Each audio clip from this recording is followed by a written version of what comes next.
What's going on here? How's it going, man? How are you? What's going on here? What's going on here? What's going on here? Put that down. What's going on here? What are you doing? What are you doing? Can you not talk to me? Just for the.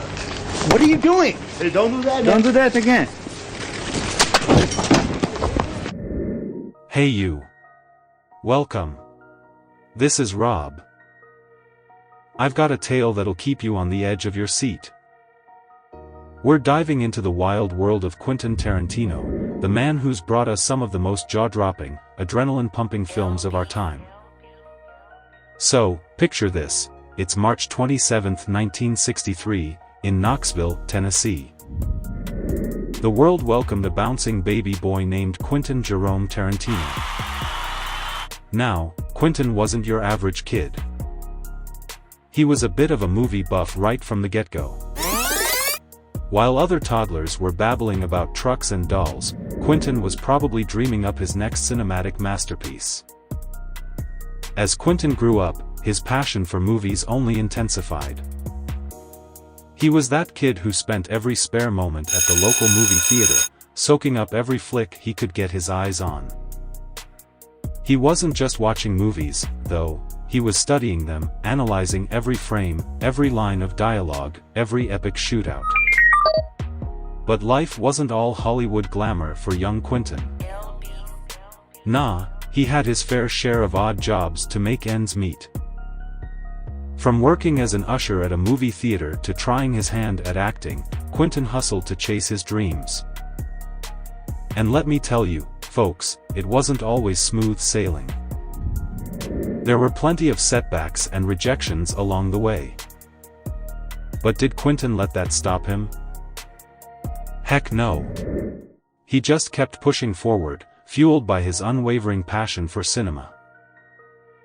Fast forward to the 90s, and Quentin burst onto the scene with his groundbreaking film, Reservoir Dogs.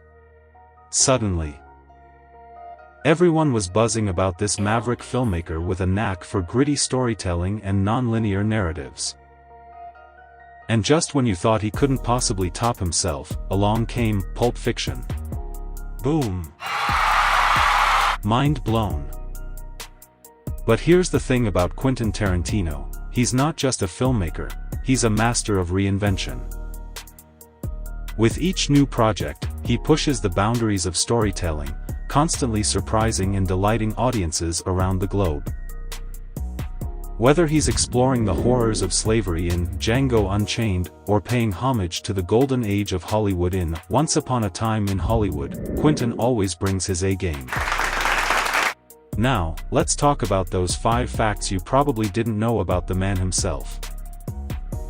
1. Quentin Tarantino has an encyclopedic knowledge of cinema. Seriously, this guy eats, sleeps, and breathes movies.